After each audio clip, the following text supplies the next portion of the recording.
तो फिर व्यक्ति उस संकल्प को रोक देगा। और इसमें रोग क्या क्या आ सकते हैं, परिणाम क्या क्या आ सकता है, बीमारी क्या क्या आ सकती है।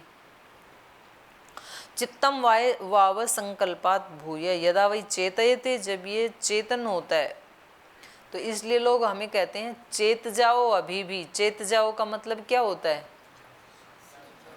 जागरूक हो जाओ, अलर्ट हो जाओ, आप अवेयर हो जाओ।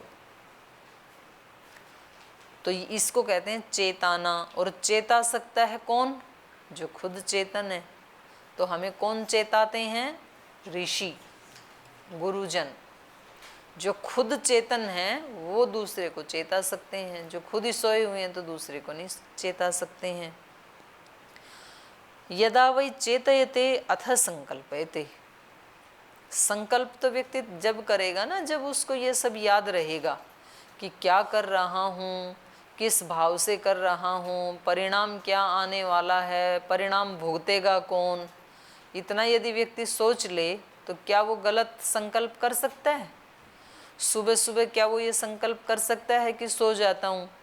उसको ये पता है कि सुबह सोने का मतलब है व्यायाम प्राणायाम न करना, क्योंकि सो जाओगे तो नहीं कर पाओगे, और व्यायाम प्राणायाम नहीं कर पाओगे तो फिर शरीर में रोग आएंगे, और रोग आएंगे तो डॉक्टर के पास जाना पड़ेगा, पैसे भी देने पड़ेंगे, और वो शरीर को भी चीर फाड़ करेगा। और चीर फाड़ करने के बाद भी, पैसे देने के बाद भी इतने साइड इफ़ेक्ट भी आएंगे। और इतना साइड इफ़ेक्ट, पैसे, समय सब देने के बाद भी मैं सुखी हो पाऊँगा, वो रोग जड़ से क्योर हो पाएगा कि नहीं हो पाएगा, ये किसको पता है। अगर वो भयावह स्थिति व्यक्ति के सामने आ जाए, इस सोने वाले व्यक्ति के सामने आ जाए, तो क्या ये सोएगा फिर नहीं सोएगा। फिर तो उठ के प्राणायाम करेगा। सोता कब है, जब चेत नहीं होता है कि इसका परिणाम, इस सोने का परिणाम क्या क्या आ सकता है, फल क्या क्या मिल सकता है इस सोने का। तो इसलिए व्यक्ति सोता है, क्योंकि परिणाम नहीं देखता है वो। तो हमने कह तो दिया कि हम सब कर्मों को करते समय क्या करें, पहले शिव संकल्प करें। लेकिन जैसे ही ये कक्षा खत्म हुई तो ये बात भी यहीं ख़त्म हो जाती है। फिर खाने के लिए जाते हैं या किसी से मिलते हैं बाहर, या गुरुकुल में जाते हैं, और वहाँ पर जो इससे अगली क्रिया करेंगे उस समय ये संकल्प याद रहता ही नहीं है। ये तो यहीं छूट जाता है कक्षा में। क्यों नहीं रहता है, क्योंकि हम चेतन नहीं हैं, चेतना के भाव में नहीं है। तो कह रहे हैं ये तभी तो व्यक्ति संकल्प करेगा जब वो चेतन रहेगा। अथ चेतयते यदा वै चेतयते अथ संकल्पयते, तब संकल्प करता है। अथ मनस्यति, और जब वो चेतन रहेगा, अच्छा संकल्प करेगा, तो फिर मनन भी करेगा कि ये जो मैं कर रहा हूँ, व्यायाम कर रहा हूँ, प्राणायाम कर रहा हूँ, ऐसे छोटी छोटी छोटी छोटी क्रियाएं करके ही मैं आज एक बड़ी पोटली बना लूँगा पुण्य कर्मों की। आज के दिन में जो भी, आज के दिन के, आज बज गए 11:30, तो भी अभी आधा दिन है ना मेरे पास। तो मैं हर काम को ऐसे ही संकल्प पूर्वक करता रहूँगा, तो जो बचे हैं बाकी के 8-10 घंटे जो बचे हैं मेरे आज के दिन के, उनमें मैं कम से कम इतने से पुण्य तो जोड़ ही लूँगा आज में। तो ऐसे इकट्ठा किया जाता है। जिन व्यक्तियों को धन कमाना होता है तो वो एक एक दिन की दिहाड़ी को जोड़ जोड़ के उसको बैंक में डाल डाल करके, फिर वो कहते हैं रोज़ इतना इतना डालूँगा तो इतने साल में तो मैं लखपति करोड़पति बन ही जाऊँगा। ऐसे जोड़ा जाता है, थोड़ा थोड़ा ही तो जुड़ता है।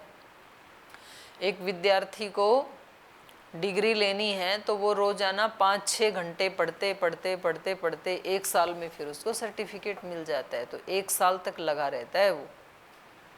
जिसको डॉक्टर बनना है तो 5 साल तक लगा रहता है वो। किसी भी एक विषय में स्पेशलाइजेशन करना है यदि, तो एक दिन में थोड़ी ना होता है।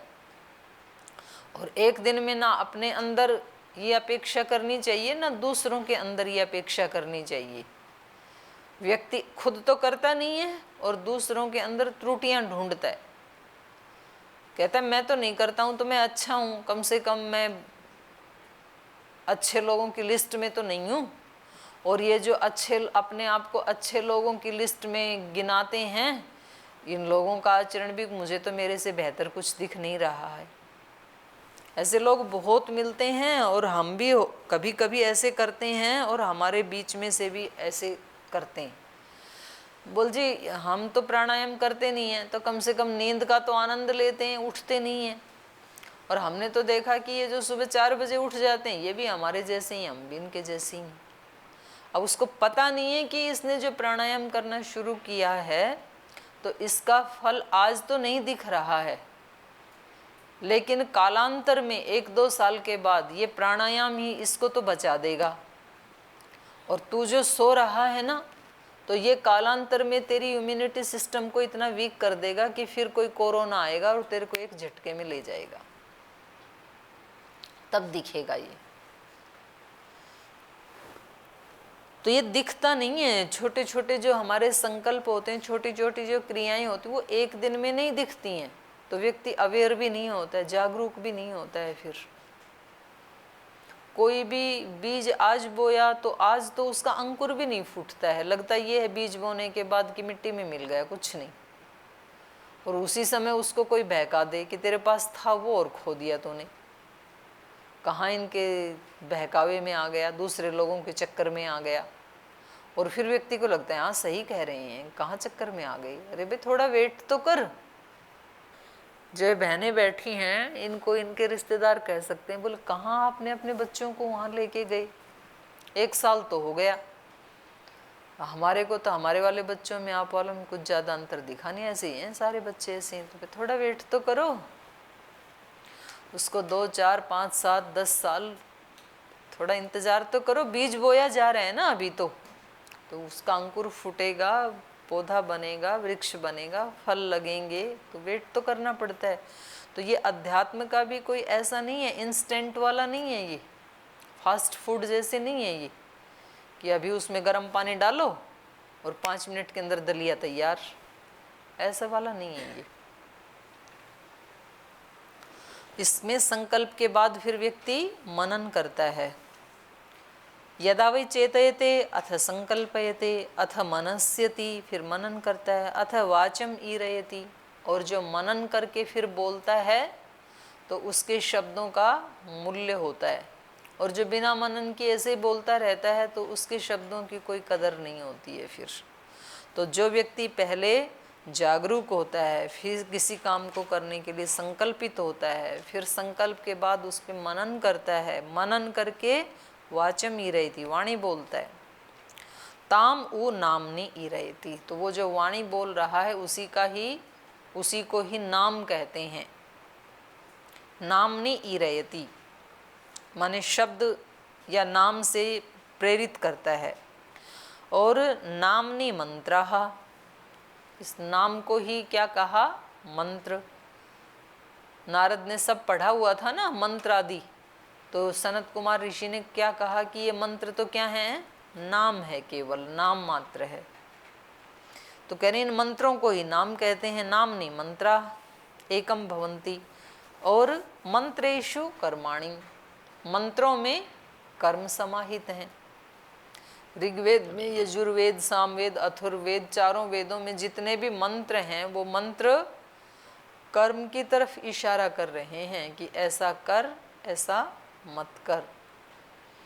तो सारे कर्म मंत्रों में समाये हुए हैं, तो कर्म पे ही ला के छोड़ दे रहे हैं फिर, और शुरू उससे पीछे पीछे ले जा रहे हैं, एक एक स्टेप पीछे ले जा रहे हैं हमें।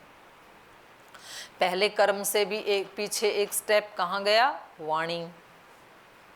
फिर वाणी से भी पीछे कहाँ गए, मन के ऊपर। याद रखते चलना है आपको ये सारी चेन।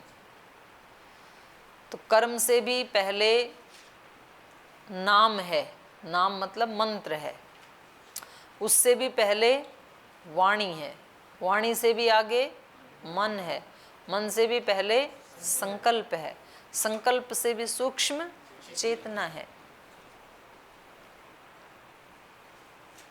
तानि हवा एतानि चित्तैकायनानि चित्तात्मनि चित्ते प्रतिष्ठितानि तस्माद् यद्यदपि बहुविध चित्तो भवति न अयम अस्ति इति एनम आहुः यदयं वेदः यद्वा अयं विद्वान् इत्थम् अचित्तः स्यात् इति यद् अल्पचित्तवान् भवति तस्मा एव उतः शुश्रूषन्ते शुश्रूषन्ते चित्तं हि एव येषाम् एकायनं चित्तम आत्मा चित्तं प्रतिष्ठा चित्तम उपास्व इति। तानी है वही चित्तई एकायनानी। बोली ये जो बताइए ना, नाम से लेकर के और संकल्प तक, ये सब कहाँ इनका आश्रय क्या है? चित्त, चेतना। कर्म करते हैं तो कर्म का आश्रय क्या है? चेतना। और हम उससे पहले जो शब्द बोल रहे हैं, वाणी है, उसका आश्रय भी क्या है? चेतना। और इससे पहले वाणी से भी पहले मन में जो मनन कर रहे हैं उसका आश्रय चेतना। चेतन नहीं है तो मनन नहीं करेगा व्यक्ति। और मन से भी पहले जो संकल्प आता है एक बार मन में, वो उसका आश्रय भी क्या है? चेतना। कोई चेतनवान ही संकल्प कर सकता है, चेतना नहीं है तो संकल्प भी नहीं कर पाएगा। तो इसलिए कह रहे हैं कि कर्म से लेकर और यहाँ संकल्प तक जो भी मैंने पीछे बताया, तानी है व एतानी, इन सब का चित्त एकायनानी। चित्त क्या है? आश्रय है। एकायन मतलब आश्रय। चित्तात्मनि चित्ते प्रतिष्ठितानि। चित्तात्मनि माने ये सब चित्त के ही स्वरूप वाले हैं। चित्त से पैदा हो रहे हैं तो चित्त के स्वरूप वाले हैं। जो जिससे पैदा होता है वो उसके स्वरूप वाला होता है। जो बच्चा जिस माँ बाप से पैदा होता है तो उस माँ बाप के ही स्वरूप वाला होता है। वो उसको देख करके पता लग जाता है ये उनका बच्चा होगा। तो ऐसे ही ये सब चेतना से निकले हैं, संकल्प आदि। तो ये सब क्या हैं? चेतन स्वरूप हैं। इसी से ही पता लग रहा है कि चेतना का स्वरूप क्या है। चित्ते प्रतिष्ठितानि, सब चित्त में प्रतिष्ठित हैं। तस्मात् यद्यपि बहुविध अचित्तः भवति, इसलिए कह रहे हैं कि जो कोई यद्यपि बहुविध, बहुत जानने वाला भी है, लेकिन अचित्तः, चेतना शून्य हो जाता है वो। न अयम अस्ति इति, माने कोई बहुत विद्वान व्यक्ति था लेकिन अब उसके अंदर चेतना नहीं है, तो फिर क्या कहा जाता है? उसको बहुविध कहा जाता है क्या? नहीं, तब कहा जाता है नो मोर, कुछ नहीं है, मतलब कोई वैल्यू नहीं है। यही शरीर, यही वाणी, यही ओष्ठ, यही आँख नाक कान, जो 5 मिनट पहले बहुविध कहलाते थे। बहुविध माने बहुत जानने वाला, लेकिन अभी चेतना निकल गई तो अब इसको क्या कहेंगे? नायम अस्ति, ये कुछ नहीं है। अब उठा के डालो या तो जला दो। तो जलाया किसको जाता है? कचरे को, वेस्ट चीज को ही तो जलाते हैं ना हम। तो जब यहाँ से चेतना चली गई तो ये शरीर क्या बन गया? कचरा बन गया, वेस्ट हो गया। तो इसको उठा के जला देते हैं। यद्यपि बहुविध अचित्तः भवति न अयम अस्ति इति एव एनम आहु। तो चाहे कोई कितना भी जानने वाला, कितना भी विद्वान क्यों ना हो, लेकिन जब वो अचित्तः भवति, चेतना से शून्य होता है, जब उसमें चेतनता नहीं रहती, चित्त नहीं होता है, तब कहते हैं न अयम अस्ति इति, ये नहीं रहा। न एवं अस्ति इति एव एनम आहु, इसको यही कहा जाता है कि ये नहीं है, कुछ नहीं है। तो ये एक तो हो गई मृत्यु वाली स्थिति, उसमें चेतना नहीं होती जब शरीर डेड हो जाता है। और दूसरा, शरीर जिंदा रहते हुए भी व्यक्ति के अंदर होश नहीं है, अवेयरनेस नहीं है, जागरूकता नहीं है। तो कहेंगे कि भाई ये विद्यार्थी, इसने याद तो बहुत किया था, इसकी बुद्धि तो बड़ी अच्छी थी, इसने 3 4 5 दर्शन रट डाले थे, इसने अष्टाध्यायी भी याद कर ली थी, लेकिन इस समय जो इसकी क्रियाएं हैं वो कैसी हैं? उल्टी सीधी हैं, क्योंकि ये अवेयर नहीं है, इसके संकल्प अच्छे नहीं है, मनन अच्छा नहीं है, वाणी व्यवहार अच्छा नहीं है, कर्म अच्छे नहीं है। तो बोले अरे ये पहले तो बहुत जानता था लेकिन कुछ नहीं है, सब बकवास, ऐसे बोलते हैं ना, लोक की भाषा में बोलते हैं, फला व्यक्ति कुछ नहीं है। कुछ नहीं है ऐसा कब कहा जाता है? जब वो अपनी अवेयरनेस को खो देता है, अपनी चेतनता को खो देता है कि मैं एक किस स्वरूप वाली आत्मा हूँ। मैं एक नित्य शुद्ध बुद्ध मुक्त निर्द्वंद्व निर्वैर ऐसी स्वरूप वाली आत्मा हूँ। इस चेतना को जब व्यक्ति छोड़ देता है तो उसके संकल्प भी बदल जाते हैं, मनन भी, विचार भी, वाणी भी, क्रियाएं भी, व्यवहार भी, सब बदल जाता है। फिर कहते हैं कुछ नहीं है। एनम आहु यत अयम वेद यद्वा विद्वान नैथम अचित्त स्यात्। कहते हैं यदि इसके अंदर कोई ज्ञान होता, यत अयम वेद, यदि ये जानता होता, जो जो कुछ इसने याद किया था, जो जो कुछ इसने पढ़ाई की थी, उस सब को यदि ये इस उसके रहस्य को जानता होता तो इत्थम अचित्तः न स्यात् इति, तो क्या इस तरह की बेहोशी के काम करता। अचित्त मतलब अचेतना वाले, अचेतना मतलब अजागरूकता वाले। अगर इसके अंदर थोड़ा भी ज्ञान होता तो क्या ये ऐसा करता। तो ऐसे देखा जाता है लोक में कई बार, पूरे के पूरे वेद जिसको याद हैं और वो व्यक्ति जीवन की जो समस्याएं आई फेस ही नहीं कर पाई। तो अगर सचमुच उनके अंदर वेद का ज्ञान होता तो क्या इस तरह जीवन को खोते, क्या इस तरह विचलित होते। एक तरफ एक बिल्कुल अनपढ़ व्यक्ति है, किसान व्यक्ति है, उसने कोई वेद आदि नहीं पढ़ा, लेकिन जैसे ही जीवन में कोई संघर्ष आया तो बोले ठीक है इसका मुकाबला करेंगे। तो वास्तव में ज्ञानी और चेतनवान कौन है, जो भागता नहीं है, जागता है। तो वो तो मौके पे पता लगता है ना कि इसके अंदर कितना ज्ञान था। तो ये ऐसे ही कह रहे हैं कि यदि इसके अंदर ज्ञान होता, हमने तो देखा था कि ये बहुवित है, बहुत जानने वाला है, लेकिन ये तो मौके पे बहुवित तो नहीं है। तो अपने यहाँ ही थे ना एक विद्वान जिनको पूरा ऋग्वेद सस्वर याद था, और जब एक जीवन में समस्या आई तो जीवन ही बिखर गया, फिर उसको फेस नहीं कर पाए। तो ये किसी एक व्यक्ति की बात नहीं है, ये हम सब लोगों की बात है। हमारे अंदर जो ज्ञान है वो वास्तव में हमारे अंदर वो ज्ञान है कि नहीं है, वो समय आने पे पता लगता है। आप जीवन की उन समस्याओं को, उन चुनौतियों को, उन संघर्षों को कैसे फेस कर पाते हैं कि नहीं कर पाते हैं, और कर पाते हैं तो कैसे करते हैं। रोते रोते करते हैं या धैर्यपूर्वक करते हैं, साहस पूर्वक करते हैं, प्रसन्नता से करते हैं, भक्ति भाव से करते हैं। बहुत सारे लोग फेस करते हैं, फेस करने वालों की संख्या ज़्यादा है, टूटने वाले तो कम होते हैं, वो तो बिल्कुल नीचे वाली श्रेणी में चले गए जो टूट ही जाते हैं।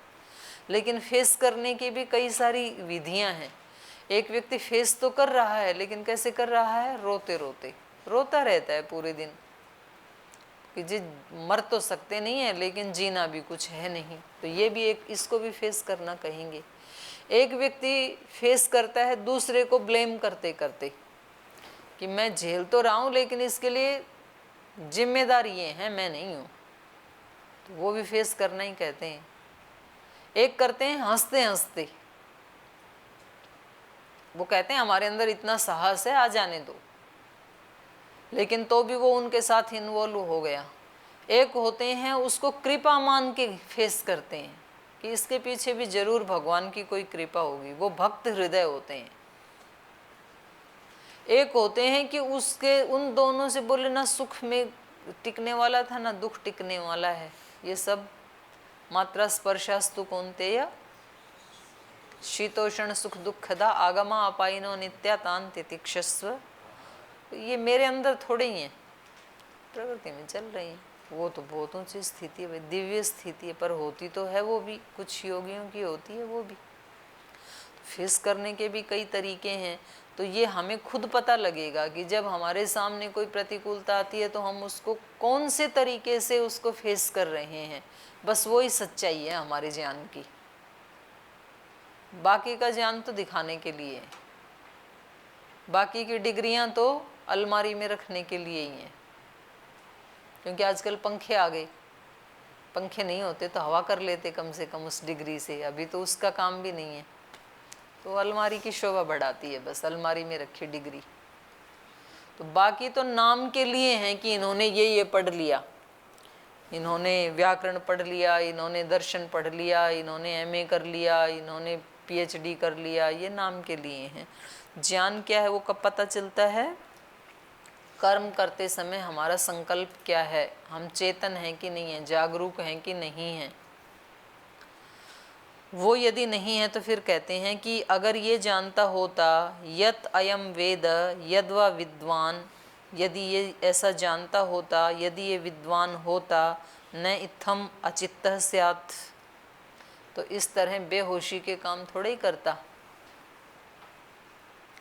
अथ यदि अल्पवित, और उसी बात को कह रहे हैं ये जो मैं अभी आपको कह रही थी, अथ यदि अल्पवित, यदि बाह्य दृष्टि से कोई अल्पवित है, अल्पवित माने कम जानने वाला, जिसके पास डिग्रियां ज़्यादा नहीं हैं, माने लोक में उसको अनपढ़ कह देते हैं या सामान्य पढ़ा लिखा कहते हैं, अल्पवित कहते हैं, थोड़ा जानने वाला।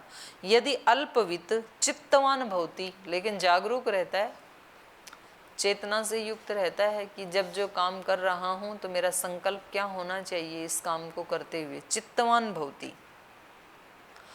यदि अल्पवित चित्तवान भवति तस्मै एव उत शुश्रूयन्ते चित्तम ही एव, तो कह रहे हैं उसके बारे में वो सुनना चाहता है, और जो सुनना चाहता है अच्छी चीज़ों को तो उसी की सब शुश्रूषन्ते, शुश्रूषन्ते के दो अर्थ हैं, सुनना चाहता है एक अर्थ है, और उसकी सब सेवा करना चाहते हैं।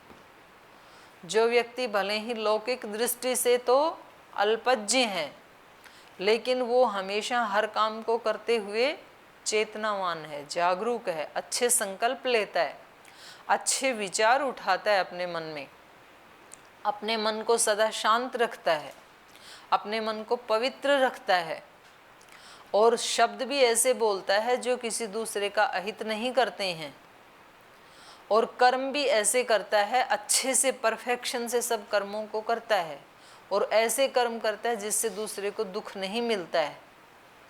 तो उस व्यक्ति को क्या कहेंगे? उस व्यक्ति की सब सेवा करना चाहते हैं, शुश्रूषन्ते,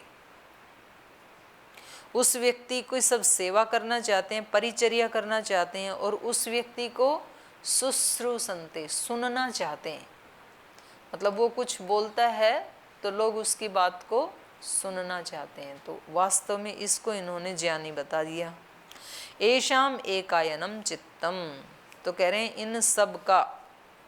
इन सब का एकायनम, एकमात्र आश्रय, एकमात्र आधार, ये क्या है? चित्तम, चित्त ही है, चेतना ही है। चेतना का स्तर जैसा है वैसा व्यक्ति का संकल्प होगा। जैसे जैसे व्यक्ति के संकल्प होते हैं, ऐसे भी तो संकल्प लेते हैं व्यक्ति कि कैसे हम ज़्यादा से ज़्यादा लोगों को दुखी कर दें, उनकी हानि पहुंचा दें, ऐसे संकल्प लेते हैं ना। चाइना के लोगों ने लिया ये संकल्प कि कैसे ज़्यादा से ज़्यादा लोगों को दुख पहुंचा दें। हम भी लेते हैं, कैसे ये जो कमरे में रहने वाले हैं या ये जो आसपास रहने वाले जो मेरे को तंग करते हैं, इनको मैं कैसे मज़ा चखाऊं, ऐसा क्या करूं जो इसको इसका ईंट का जवाब पत्थर से मिल जाए। ऐसे करते हैं ना व्यक्ति कि इन्होंने हमारे बारे में ऐसे किया तो चलो अब इनके बारे में 4-5 लोगों को और भड़का देते हैं। तो व्यक्ति ऐसी चर्चा करता है। अच्छा भला किसी का कोई काम चल रहा था और उसके घर में उनके साथ काम करने वाले जो सहयोगी थे उनको ऐसी पट्टी पढ़ाता है कि उसका बंटा ढार कर देता है। तो ये किसने किया? बुरे संकल्प ने किया ये। तो ये व्यक्ति अच्छा संकल्प भी उठा सकता है, बुरा भी उठा सकता है। तो इन सब का आश्रय क्या है? चेतना। चित्तम एकायनम, ये चित्त ही, ये चेतना ही एकमात्र आश्रय है। जैसी जिसकी चेतना वैसा उसका संकल्प, जैसा जिसका संकल्प वैसा उसका मनन, जैसा जिसका मनन विचार वैसा उसका वाणी, जैसी जिसकी वाणी वैसे उसके कर्म। तो एकायनम चित्तम आत्मा चित्तम प्रतिष्ठा, इसलिए कह रहे हैं ये चेतना क्या है, चित्तम प्रतिष्ठा। ये चेतना ही इन सब का आश्रय है, ये ही इनका स्वरूप है। इसलिए नारद अगर सुख चाहता है ना तो चित्तम उपास्व, चेतना की शरण में रहे, जागरूक रहे हमेशा। माने जैसे वो सीमा के ऊपर जागरूक रहते हैं ना सिपाही, ऐसे योगी जागरूक रहता है। या निशा सर्वभूतानाम तस्याम जागृति संयमी, जिसमें सब सोए रहते हैं ना काम करते हुए, क्या हो रहा है, बस एक रूटीन वर्क हो रहे हैं हमारे, वो सारे कर्म करते हुए जो योगी है वो जागता रहता है कि कोई भी गड़बड़ ना हो जाए, सारे काम आज कैसे करने हैं, जैसे मैं जानता हूँ जैसे करने चाहिए, मुझे तो पता ही है ना, मैंने पढ़ लिया उपनिषद, तो कैसे करने चाहिए ये सारे काम, वैसे ही वो व्यक्ति करता है, जागरूक व्यक्ति। तो इन सब का आश्रय चेतना है, इसलिए तू चेतना की उपासना कर। तो आज हम भी चेतना की उपासना करें, ऐसा अभ्यास करें दिन भर। और आज की चर्चा को यहीं विराम देते हैं, शेष कल।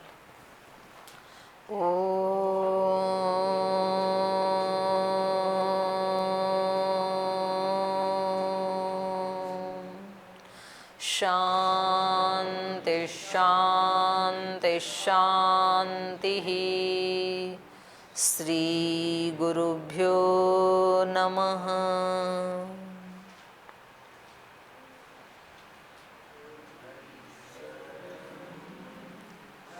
हरि शरणं हरि शरणं हरि शरणं हरि शरणं हरि शरणं हरि शरणं हरि शरणं हरि शरणं हरि शरणं हरि शरणं हरि शरणं हरि शरणागति भक्ति कृपा का ये महामंत्रम न भूलें हम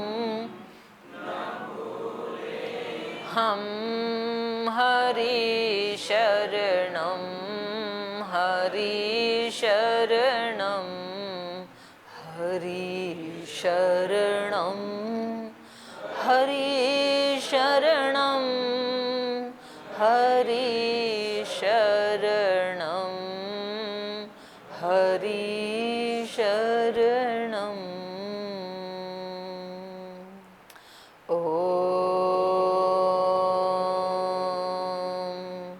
श्री गुरुभ्यो नमः।